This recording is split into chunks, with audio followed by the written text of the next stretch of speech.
तुका म्हणे पितृ आशीर्वाद देती, तुका म्हणे पितृ आशीर्वाद देती, कल्याण इच्छिती व्हावी तया, स्वर्गीचे पूर्वज इच्छिता तिरज, वंशी भक्तराज वावा कोणी. आपल्या पूर्वजांचं मनोगत सांगणारा अभंग सेवेकरता निवडलाय. विठ्ठल विठ्ठल.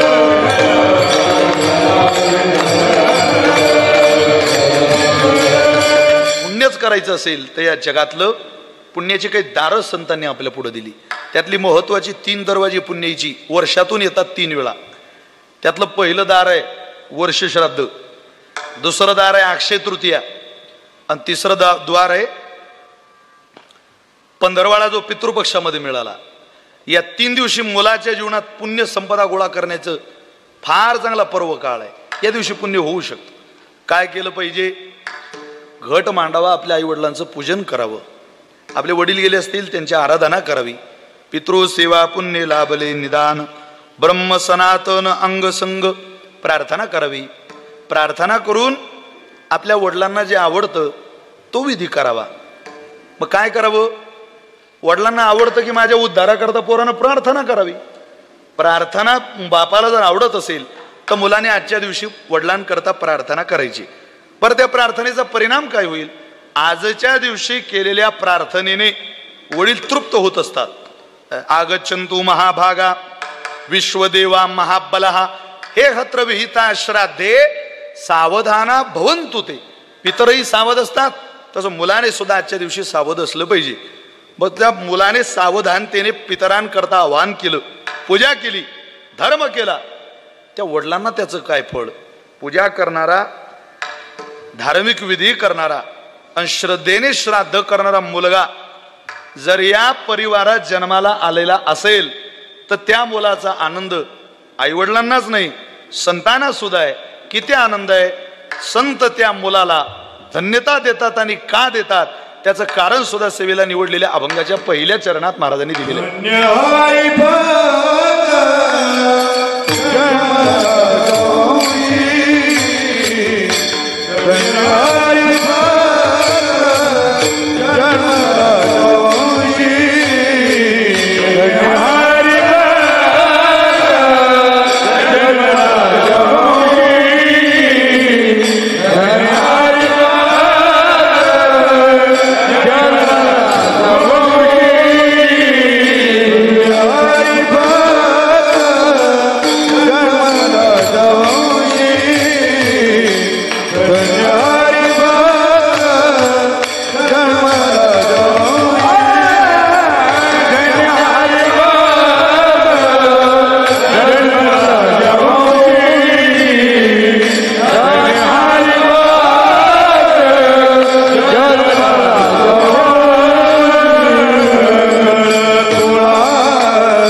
हरिभक्त जन्मला ज्या वंशी सकळ कुळासी तारेर. जगद्गुरु तुकोबाराय म्हणतात त्या बालकाला, त्या मुलाला आज सामान्यतः मोरे परिवाराच्या घरामध्ये ही श्राद्ध आहे. ठरवलं तर त्या पोरांनी या विधीकडे दुर्लक्ष सुद्धा केलं असतं. आता आपण या जिल्ह्यात जन्माला लावला, आपल्या परिसरात ते विधी होतात. तुम्ही थोडं इथून हाकेच्या अंतरावर पुढे जा. मुंबईमध्ये तुम्ही जर गेलात तर ज्या दिवशी बाप गेला ती तिथी सुद्धा पोराला माहिती नाही. तिथी श्राद्ध तर सोडून द्या, 13 दिवस सुद्धा त्यांच्या भिंतीवर फोटो दिसत नाही. अहो, बायको बापाचा फोटो लावू देत नाही. तिची प्रॉपर्टी खायला तिला मजा वाटते, पण बापाचा फोटो तिला भिंतीवर नकोय. सासूचा फोटो सुद्धा भिंतीवर नकोय. ही परिस्थिती आहे. बऱ्याच लोकांना आईवडिलांवर असलेलं प्रेम व्यक्त करण्याची संधी सुद्धा परमात्म्यानं दिलेली नाही. आपण नशीबवान माणसं आहे की आपल्याला कुलाचार जोपासणारी नारी घरामध्ये मिळाली, आपलं कुळ चांगलं आहे, आपल्या कुळाला संस्कार मिळालेले उत्तम आहे, त्यामुळं हे विधी होत आहे, आपण धन्यतेस पात्र आहोत. तुकोबर म्हटले धन्य आहे ती पिढी, धन्य हरी भक्त जन्मला ज्या वंशी, धन्य आहे ते मोरे कुळ की ज्या कुळामध्ये इतका सुपुत्र जन्माला आला. 2 सुपुत्र जन्माला आले की त्यांनी आपल्या वडिलांकरता हा विधी केला. त्या विधीने काय होईल? सकळ कुळासी तारेल, आपले पूर्वज मुक्त होतील. त्यांना त्यांच्या कर्माचरणाने झालेला त्रास आच्या भजनाने निवृत्त होईल. टाळामध्ये काय शक्ती असं जर कोणी मला विचारलं तर टाळाचा ठोका जसा जसा पडतो तसं तसं त्या जीवाचं आणि प्रभूचरणाचं अंतर कमी करण्याची ताकद या टाळामध्ये. भजन साधना आहे की नाही काहीतरी.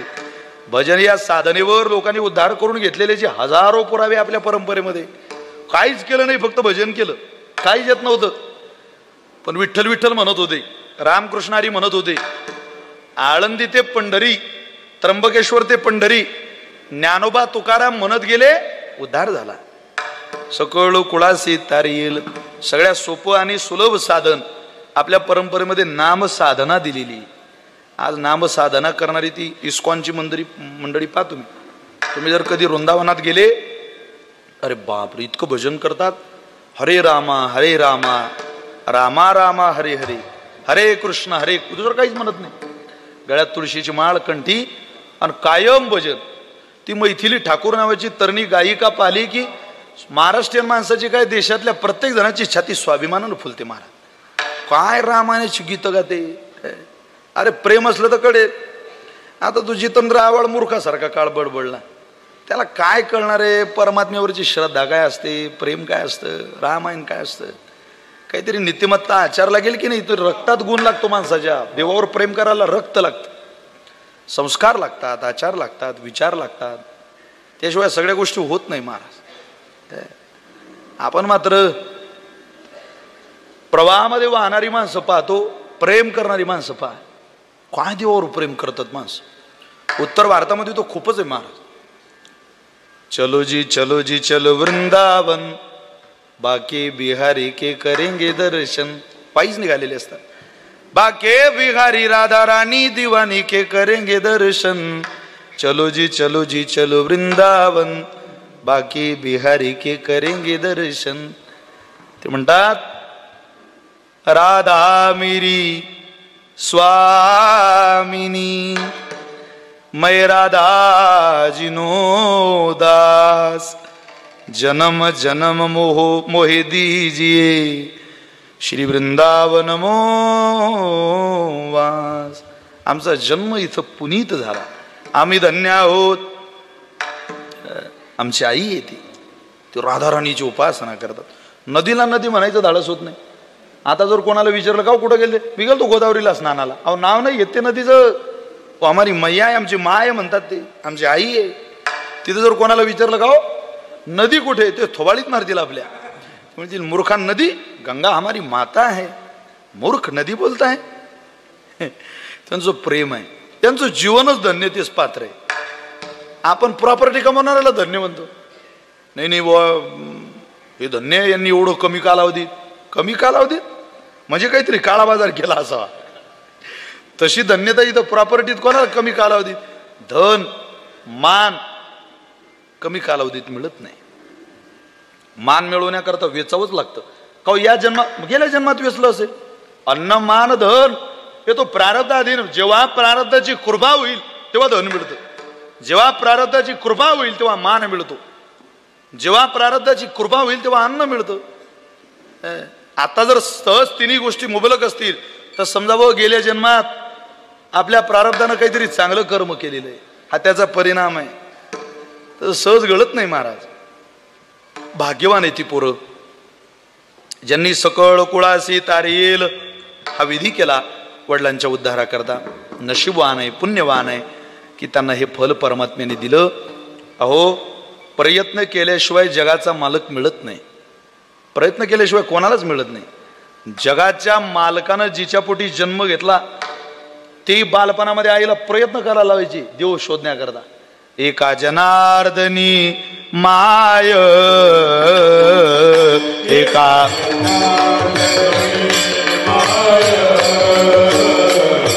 घरोघरा प्रतिदाय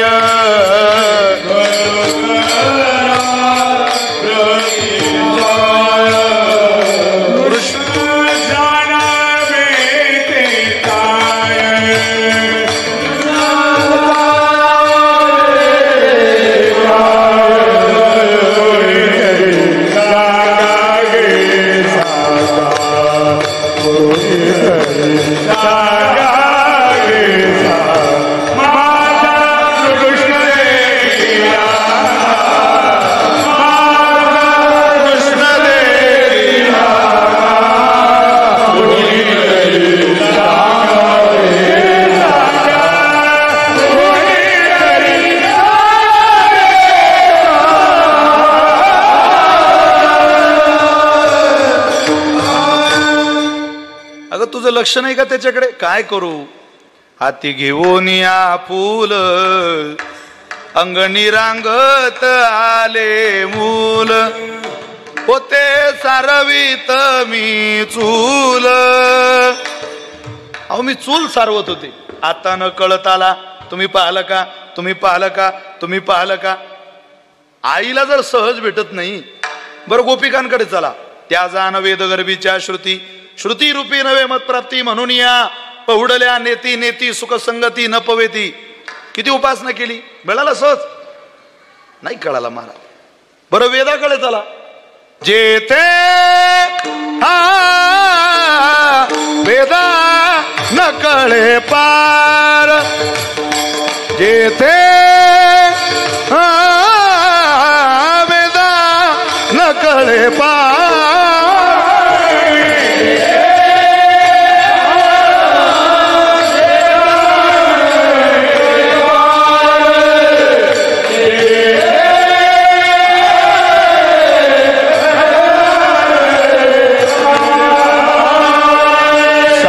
शास्त्र शिनले सहा शास्त्र शिनले मौनची झाले ते मौनची झाले पुराणासी अगोचर अगोचर अगोचर वेदा न कळे पार येते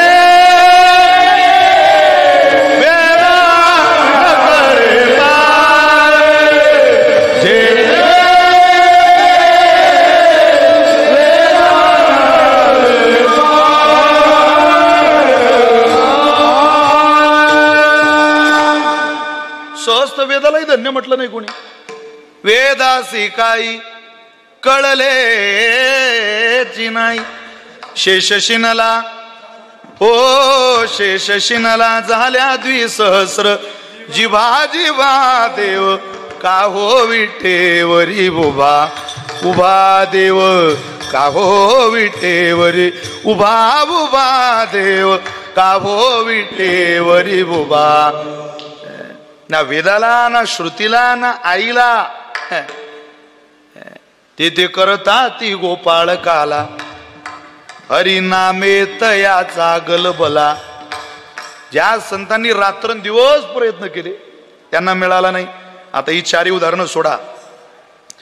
पण पुंडलिकरायाकडे चला. त्याने काय केलं? काही नाही, फक्त आई वडिलांची चरण कमल आपल्या मांडीवर घेतली आणि सेवा करत राहिला. परिणाम पायाळाच्या गुन्हे पडले ठाऊके जगा पुंडलिके दाखविले.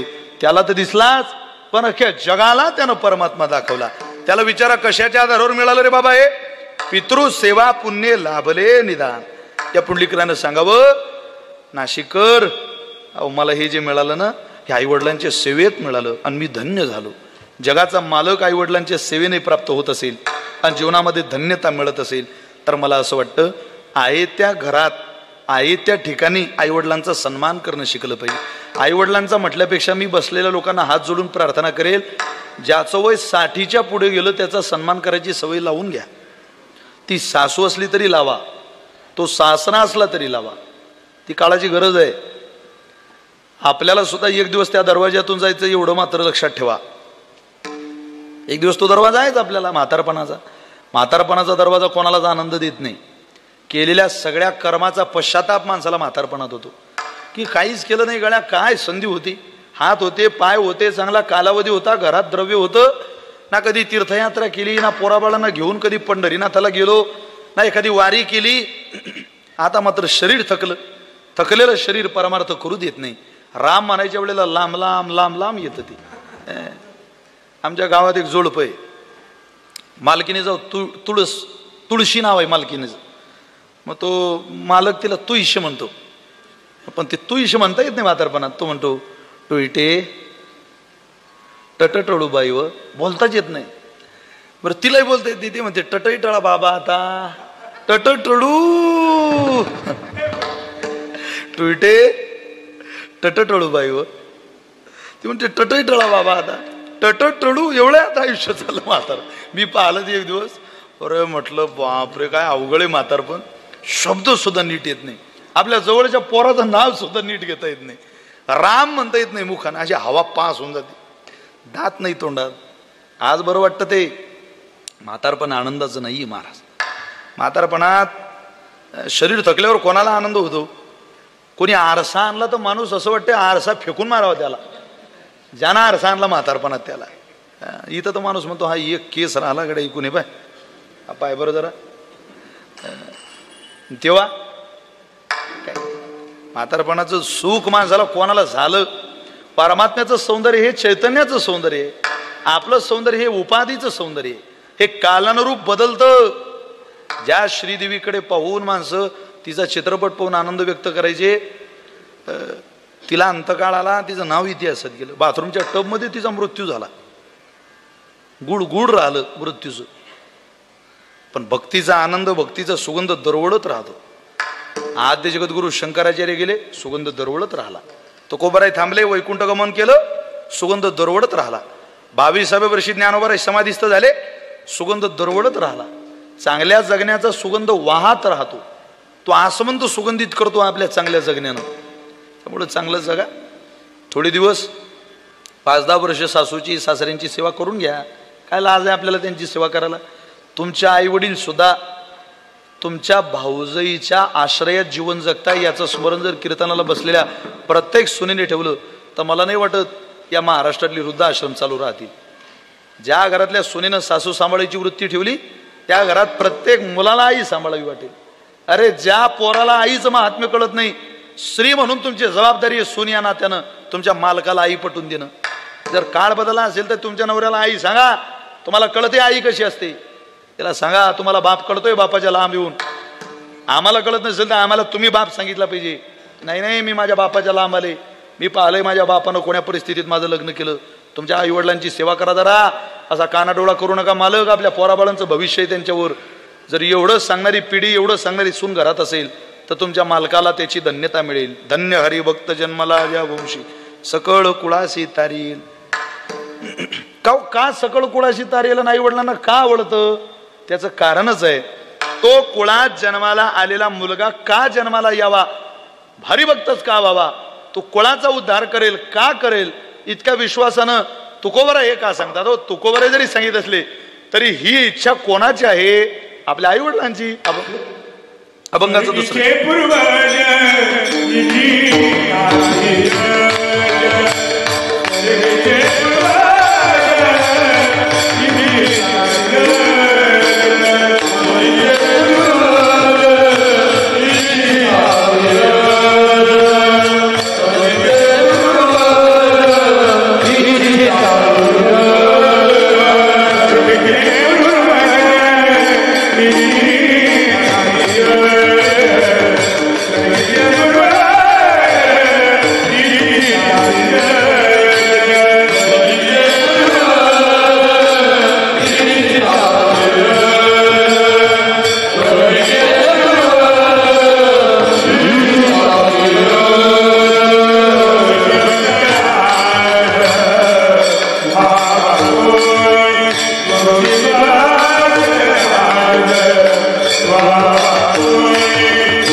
आपल्या पूर्वजांची ती मनोकामना आहे की आपण चांगलं वागावं. चांगलं वागलेल्या मुलांना त्याला जरी धन्यता मिळत नसली तरी धन्यता पूर्वजांना मिळते. तुकोबऱ्यांचा परमार्थ 8 पिढ्यांचा परमार्थ आहे. त्या लोहगावला तुकोबरे अनेकदा कीर्तनाला जायचे. अनेकदा परिसरातली सगळी गावं महाराजांच्या कीर्तनाच्या आवडीची. ते सदुंबरे काय, संताजी जगनाडे महाराजांचं गाव, आणखी लोहगाव काय. लोहगावला तर महाराजांच्या आवडीचं गाव. आपल्या आवडीचं गाव असतं एक विशिष्ट, जिथं गेल्यानंतर माणसाला बरं वाटतं, आपली माणसं असतात. तुकोबऱ्यांना का आवडायचं, ते आवडीचं महाराजांच्या सगळ्याच आवडीचं गाव. पण ते जास्त आवडीचं होतं त्याचं कारण तुकोबऱ्यांचा मृदंग वादक त्या गावचा होता. तुकोबऱ्यांच्या वादकाचं नाव आहे सोनबा ठाकूर, तिथलेच मृदंग वादक. लोहगाव त्यांचं गाव. खूप आवडीचे वादक हो सोनबा ठाकूर. आयुष्यभर तुकोबऱ्यांच्या कीर्तनाची सेवा केली सोनबा ठाकूरांनी. एक दिवस असं घडलं, दुपारीच लोहगावला तुकोबरे गेले आणि कीर्तनाला गेल्यावर गेल्या गेल्या विचारलं, सोनबा, ज्याच्या निमित्ताने कीर्तन होतं त्यांनी सांगितलं, महाराज इथं पांडुरंगाच्या दरबारात कीर्तन आहे, पण सोनबा काही आज तुमचं कीर्तन वाजवू शकत नाही, तो आजारी आहे, त्याला ताप आलेला आहे. अरे बरं बरं बरं बरं. तुकोबरा म्हटले, कीर्तन महत्वाचं आहे, कोणालाही बोलवा, आपण कीर्तन करून घेऊ, पण सोनबाच्या भेटीला मला तुम्ही घेऊन चला. बरं बरं. कीर्तनाची वेळ झाली. महाराज नारदाच्या गादीवरती आले, विना घेतला. आता महाराजांचं कीर्तन ते सुरुवातीलाच तुकोबारे डोळे बंद करायचे असं म्हणे व चरित्रात उल्लेख आहे. उघडे डोळे करून काही महाराजांचं कीर्तन नव्हतं. डोळे बंद करायचे तर जय विठ्ठलालाच डोळे उघडायचे. पण तुकोबारे आले, महाराजांनी डोळे बंद केले आणि तेवढ्यात मृदंगावरची थाप ऐकली. ती थाप कानावर पडली. महाराजांनी वादकाकडे पाहिलं, सोनबा तर आजारी आहे, सोनबाच्या जागेवर मृदंग वाजवायला कोण आलाय बुवा. पाहिलं डोळे उघडून, दुसरा तिसरा कोणीच नव्हता. सोनबा ठाकूरच मृदंग वाजवायला हजर. महाराजांना असं बरं वाटलं, बाबा बरं नसतानाही आला, आजारी असून मृदंग वाजवायला आला, बरं बरं. कीर्तन झालं. आनंदात कीर्तन केलं महाराजांनी. कीर्तन झाल्यावर विनेकराने महाराजांच्या पाया पडावं, महाराजांनी विनेकराच्या पाया पडावं. आताच्या ज्या ह्या काही पद्धती आहे, या पूर्वापार चालत आलेल्या पद्धती. उद्या तुम्ही मी मेलो तरी हे पद्धत चालूच राहणार आहे. पण हे का चालू झालं त्याला पूर्वीचा इतिहास आहे. आजही जसं विनेकरी येतो, महाराजांचं दर्शन घेतो, त्यावेळेला आपण प्रार्थनेचे अभंग चालू करतो, कीर्तन सेवा ज्ञानदेव तुकारामपर्यंत नेतो. महाराजांनी दर्शन घेतलं विनेकऱ्याचं, विनेकऱ्याने दर्शन घेतलं महाराजांचं. दुसरा नंबर होता मृदंग वादकाचा. सोनबा ठाकूरांनी आपला पखावज बाजूला केला, खांद्यावरचं घोंगळं बाजूला ठेवलं, आपली पागोटी काढली आणि श्री तुकोबार यांच्या चरणावर मस्तक टेकवलं महाराज. महाराजांना इतका आनंद झाला होता, कारण मृदंगच तितका सुंदर, आवडीचा वादक. महाराजांनी हात वरती केला आणि त्याच्या पाठीवर थाप मारू, हात वरती केला. पाठीवर थाप घालणार, शाबासकी देऊ त्याला. पण घडलं असं, ती थाप सोनबा ठाकूराच्या पाठीत बसली नाही, ती थाप जमिनीवर बसली. पाया पडून वीज कडाडून निघून जावी, आकाशामध्ये लुप्त व्हावी, तसं सोनबा ठाकूर पाया पडून निघून गेला. महाराज म्हटले, का 2 शब्द बोललाही नाही आता माझ्याशी. एका काळीचे कट्टर विरोधक रामेश्वर शास्त्री कीर्तनाला टाळ घेऊन उभे होते, ते आलेले. गंगाधरपंत मवाळ होते, बैनाई शिवूरकर कीर्तनाला बसलेल्या होत्या, अनेक महाराजांचे शिष्य कीर्तनाला बसलेले. सगळे आले. रामेश्वर शास्त्री म्हटले, अहो खरंच आम्हाला ना आश्चर्य वाटतं की सोनबा इतक्या लवकर निघून कसा गेला. ते रामेश्वर शास्त्री सोनबा ठाकूराच्या घरी आले महाराज, आणि दरवाजा वाजवत आहे.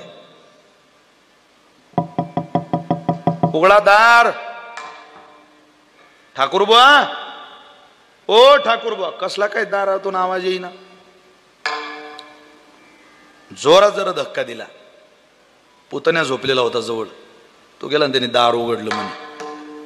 बाहेरून रामेश्वर शास्त्रीनं आत घेतलं. अंग तापानं फनफनलेलं, बांडीच घातलेलं, आग होत होती शरीराची, इतका ताप. डोकं टापर बांधलेलं त्यांनी, आणि भजन चाललं होतं सोनबा ठाकूरांचं. ते रामेश्वर शास्त्री गेले, सोनबा अरे आता तर बरं वाटत होतं तुला, आणि एकदम अंग तुझं तापाने फनफनलं, चल मी तुला वैद्याकडे घेऊन जातो. अरे तुकोबारांनी किती आठवण काढली भल्या माणसा. 2 मिनिटं थांबला असता बरं वाटलं असतं तुला. सोनबा ठाकूर रडत होते. महाराज तुम्ही काय बोलताय माझ्या लक्षात येत नाही. अरे इतका चांगला मृदंग वाजवला आणि इतक्या लवकर ताप कसा चढला तुला. सोनबा ठाकूर म्हटले महाराज उठून बसू शकत नाही आणि मृदंग वाजवण्याचा विषय सोडून द्या. अहो मी जिवंत आहे लोहगावमध्ये तुकोबारांच्या कीर्तनात नाही. काय हे पाप केलं असेल मी की कीर्तन सुद्धा ऐकू शकलो नाही, महाराजांचं कीर्तन वाजवू शकलो नाही. मी कशाला येऊ तुकोबारांचं कीर्तन वाजवायला. बसलोय पडलोय खाटल्यावर भजन करतोय. तुम्ही माझा निरोप द्या तुकोबारांना. रामेश्वर शास्त्रींना समजला रे ही घटना अलौकिक आहे, विलक्षणीय आहे. उचललं सोनबा ठाकूरांना पण पाठीवर घेऊन आले कीर्तनाच्या जागेवर. तुकोबारांना आवाज दिला महाराज महाराज महाराज महाराज बघा बघा कोणाला आणलंय. सोनबा आला तुम्हाला भेटायला. महाराज गेले सोनबा ठाकूराला मिठी मारली. सोनबा तापच त्याच्या अंगाला. अरे किती आजारी असून किती छान मृदंग वाजवला. तो रडत होता महाराजांच्या पायावर पडला. महाराज त्याची पाठ चोळताय. दुसऱ्या बाजूला सोनबा ठाकूरांनी हात जोडले आणि महाराजांना म्हणतात महाराज तुमच्या कीर्तनात काय हो घरी उठून बसू शकत नाही. आज सोनबा ठाकूर तुमच्या कीर्तनात मृदंग काय वाजवेल. तुमच्या कीर्तनात ज्यानं मृदंग वाजवला आणि ज्याच्या मृदंग सेवेवरती आम्ही डोललो, पावल्या खेळल्या, भजन केलं, तो दुसरा तिसरा कोणी सोनबा नव्हता महाराज. पंढरीचा पांडुरंग तुमच्या कीर्तनात मृदंग वाजवायला आला. ही तुमच्या भक्ती साधनेची ताकद आहे. आमचं भाग्य आहे महाराज की आम्ही देहूकर तुकोबारांचं कीर्तन ऐकत नाही. तुकिता तुलनेसी ब्रह्म तुकासी आले.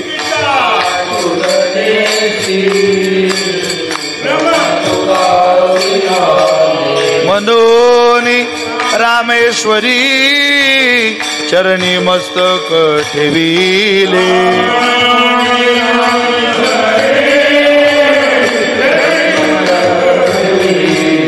आरती तुकारामा स्वामी सद्गुरु धामा सच्चिदानंद मूर्ती पाय दाखविया.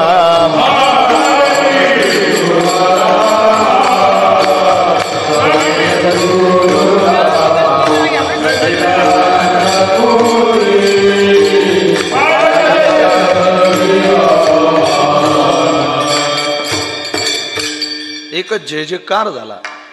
तुकोबारे म्हटले माझ्या कीर्तनात जर जगाचा मालक मृदंग वाजवत असेल तर हा मी केलेल्या कीर्तनाचा परिणाम नाही. माझ्या वाडवडिलांनी जो माझ्या वडिलाची इमरा शिगा देवा ही माझ्या आई वडिलांची कृपा आहे. माझ्या वडिलांनी केलेला हा धर्म आहे की जगाच्या मालकाला पंढरपूर सोडावं लागलं. तुकोबारांना फळ मिळालं पण कोणाच्या आश्रयानं. पूर्वजांच्या आश्रयानं. कीर्तनात बसलेल्या उभं राहिलेल्या प्रत्येकाला असं वाटतंय मीच करतोय. अरे कोण मी. कुठून आला हा मी. काय कळतं तुला धेल्याचं ज्ञान नाही. अरे आई वडिलांनी शुद्ध बीज पेरलं म्हणून हा परिणाम तुझ्या आयुष्यावर झाला. वेड्या त्यांनी कृपा केली नसती, त्यांनी आशीर्वाद दिला नसता तर या जगात काहीच घडत नाही. काहीच नाही. केवळ आई वडिलांच्या आशीर्वादाने. ज्या घरात आई वडिलांचा आशीर्वाद आहे ते घर फकीराचं असू द्या, ते घर नाही, ते घर मंदिर वाटतं. ज्या घरात आई वडिलांचा आशीर्वाद नाही ते घर सोन्यानं भरलेलं असू द्या, असं वाटतं स्मशानात आलो आपण. म्हणून आई वडिलांचा अपमान कधी होऊ नये. त्यांचा सन्मान जोपासला जावा. 8 तास कॉलेजला राहणाऱ्या मुलीकडूनही सन्मान व्हावा आणि शेतात काम करणाऱ्या सुनेकडूनही सन्मान व्हावा. ज्या देशातली स्त्री म्हाताऱ्या लोकांचा सन्मान करते तो देश माता म्हणून विभागला जातो. त्याला विशेषण दिलं जातं. मातेने पुरुषांचा, मातेने स्त्रियांचा सन्मान केला म्हणून या देशाला भारत माता म्हणतात. इथं वयोवृद्धांचा सन्मान होतो. इतर देशामध्ये नाहीये. तिथं माणसं मारणारी सुद्धा इंजेक्शन आहेत. बिनकामाचा माणूस झाला की त्याला जगू देत नाही फार दिवस. ती धरतीला ओझही म्हणतात. तिथं म्हाताऱ्या लोकांनाही इच्छा नसली तरी कष्ट करावे लागतात. शरीर साथ देत नाही तरी कष्ट करावे लागतात. म्हणून माणसं तिकडचे कष्ट करता करता मरतात. तिथं काही आराम करून माणसं मरत नाही. खाटल्यावर असं धरा खाली आणि पोरानं मांडी द्यावी असं काही नाही तिकडे. तिथं माणसं कुठं आहे तिथंच मरतात. घरी मरणच होत नाही लोकांचं. कामावरच मरतात माणसं. आपलं भाग्य की आपण आईवडिलांचा सन्मान करणाऱ्या देशात जन्माला आलो, म्हणून आईवडिलांचा सन्मान करून घ्या. तो सन्मान जर आपण केला तर निश्चितच त्याचा आनंद सुद्धा आपल्या जीवनामध्ये आपल्याला सगळ्यांना अनुभवता येईल. काय करेल तो सन्मान, काय करेल तो आदर. यमाचे यमदंड चुकविल नरक, वंशी झाली आई एक हरिभक्त, यमयातनेचे पितर चिंतिताती निरंतर. रात्रंदिवस त्या यमयातनेच्या पितरांना त्रास व्हायला लागलाय. काय होईल बो आमचं, काय होईल बो आमचं, काय होईल बो आमचं. आता इतका होणारा त्रास जर निवृत्त व्हावा अशी अपेक्षा असेल तर तुम्हाला मला आई वडिलांचा आश्रयच घ्यावा लागेल, त्यांच्या उद्धाराकरता प्रार्थनाच करावी लागेल. तिथं यमयातनेचं पितर कोणाला सोडत नाही महाराज. चांगल्या चांगल्याना त्याचा त्रास झालेला आहे. इथं कर्म करायला माणूस मोकळा आहे, कर्माचं फळ भोगायला मात्र तो पारतंत्र्यात. आपण पाहिलं जिवंतपणात ज्यांच्या आरत्या झाल्या त्यांची टिंगरच ओढली यमानं. यमाचे फटके म्हणजे काय सामान्य मारिती झोडीती तोडीती निष्ठूर यमाचे किंकर बहुसाल. त्याला दया हा धर्मच नाही की एखादा म्हणेल बा नाही त्याला दया येऊ देवी जरा. दया नाही त्या यमासी करुणा बाहेर गाडीचा कुडी प्राणा जैसे ओढाळ सापळे धन्या चोर यातना तरी येतो.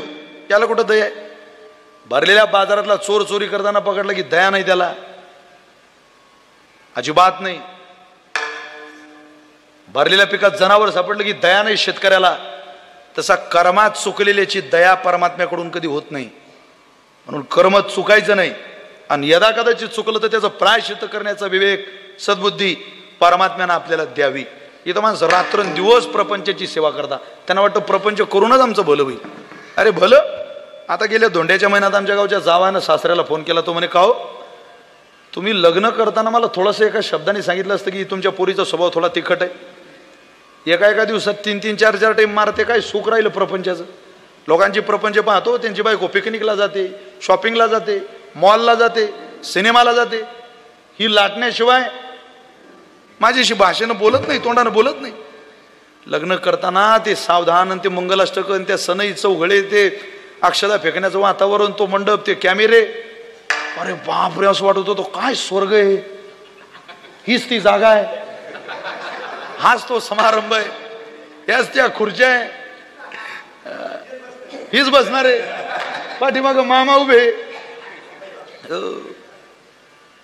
एकच दिवस मामा शुद्धीत होता फक्त आशीर्वाद द्यायला. मला वाटलं गड्या आज आपला मामा शुद्धीत आला म्हणजे आपलं चांगलं होईल काहीतरी. मंगलाष्टक तेव्हा लय बरं वाटतं महाराज ती माणसाला.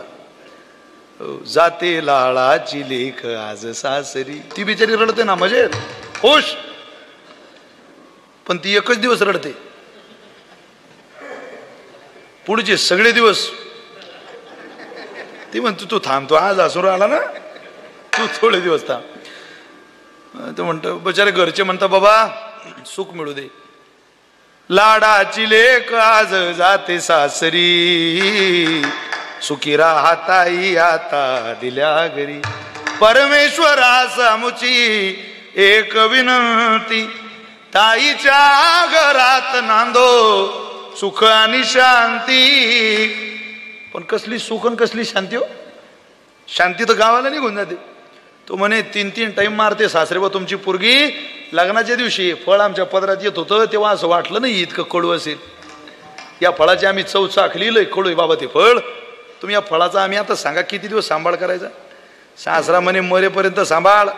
त्या फळाचं झाड मी सांभाळून राहिलो, तू काय फळाचं कौतुक करतो. फळ फळ फळ फळ करून आला. प्रपंच आहे तो. तिथला आनंद मावळणारा असतो आणि परमार्थिक साधनेतला आनंद वाढणारा असतो. तो आनंद वाढावा अशी जर अपेक्षा असेल तर सगळ्यात पहिलं पाऊल आहे आई वडील. काऊ काय आनंद वाढेल. आशीर्वादाने जीवनात आनंदच आनंद. कोण देईल आशीर्वाद. जगद्गुरु तुकोबराय बोलतात अभंगाचं शेवटचं चरण. तुका म्हणे तुका म्हणे आशीर्वाद तुका म्हणे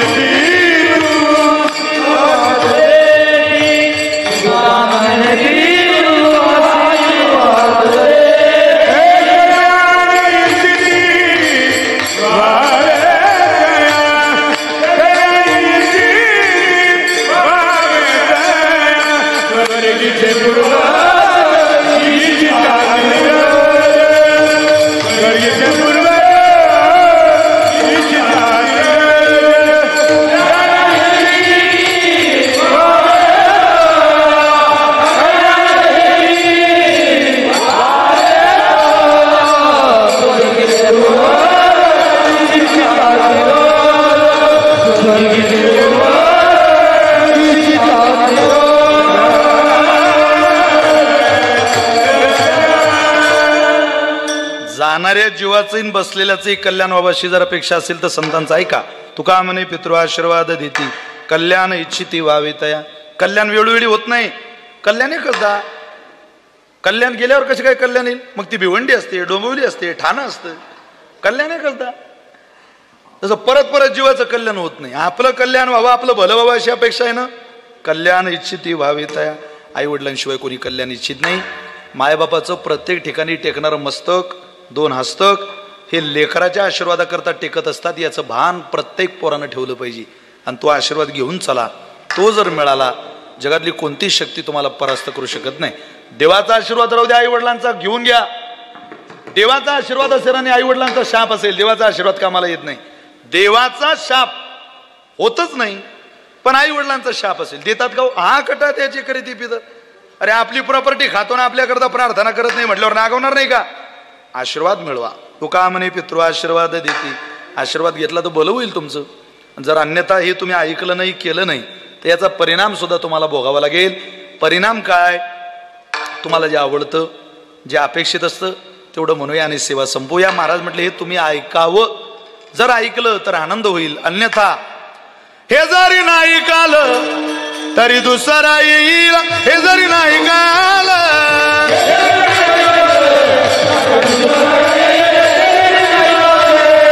सरते शेवटी बा काळ बांधून येईल. सरते शेवटी बा काळ बांधून येईल.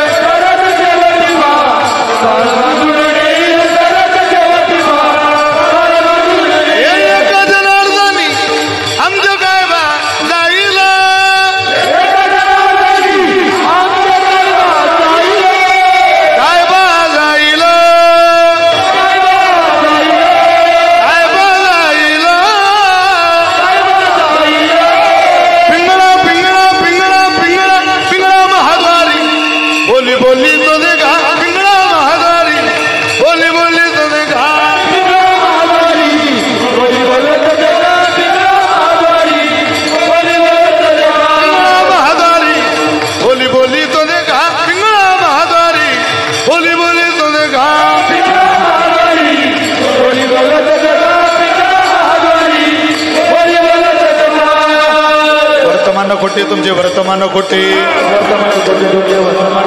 वर्तमान खोटे दादा, वर्तमान खोटे. लटिके न बोलू आम्ही वर्तमान खोटे. लटिके न बोलू आम्ही वर्तमान खोटे. पिंगा ग बाई पिंगा गे, पिंगा ग बाई पिंगा.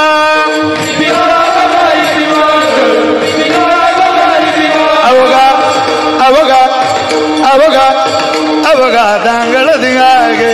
अवघा दांगळ दिगागे. अवघा दांगळ दिगागे. दांगळ दिगागे. अवघा दांगळ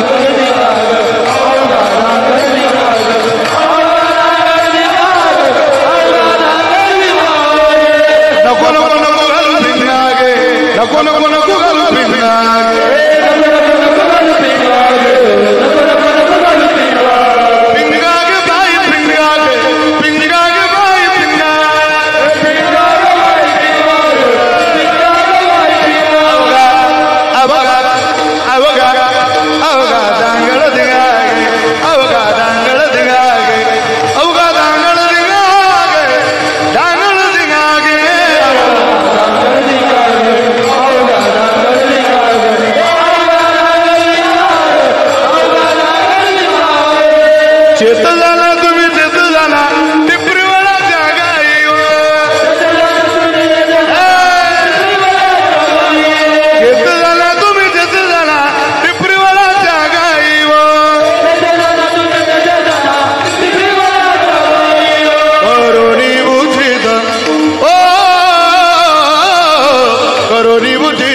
प्रेमगाली हृदयात दान मागाया आलो दान मागाया. घेन ना थोडं घेन घेन.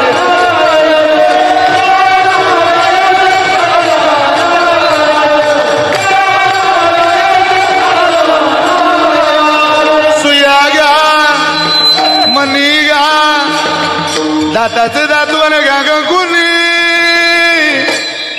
दाताचं दातवण घ्या ग कुणी कुंकू घ्या कोणी काळा म्हणी कुंकू घ्या कोणी काळा म्हणी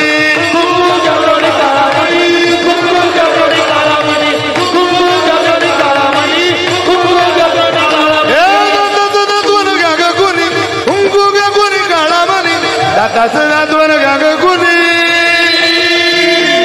कुंकू घ्या कोणी काळा म्हणी कुंकू घ्या कोणी काळा म्हणी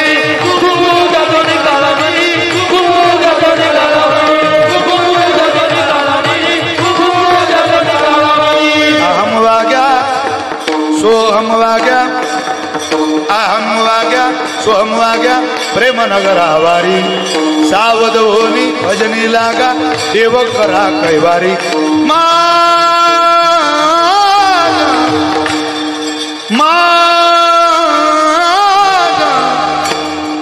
मल्हारी देवाला मल्हारी देवारी मल्हारी देवाला मल्हारी देवारी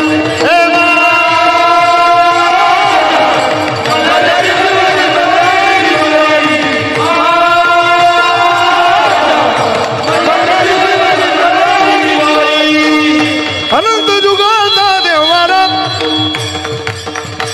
निज बोधाचा घुमारा अनंत जुगाचा देवारा निज बोधाचा घुमारा हे अवचित भरला वारा या मल्हारी देवाचा अवचित भरला वारा या मल्हारी देवाचा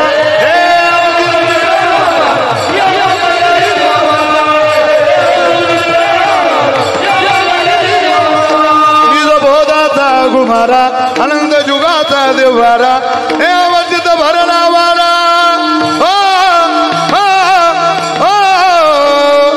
अवचित भरला वारा या मल्हारी देवाचा अवचित भरला वारा या मल्हारी देवाचा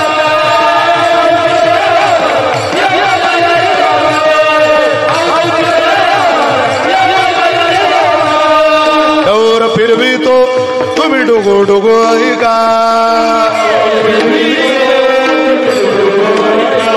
तुम्ही डुगो डुगो ऐका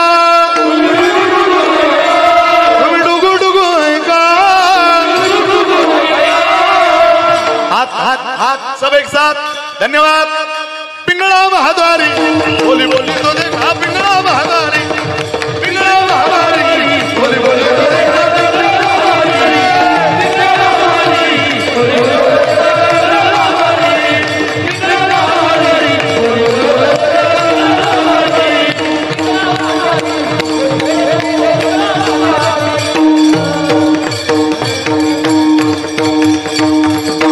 पार कुमाई ओ पार कुमाई।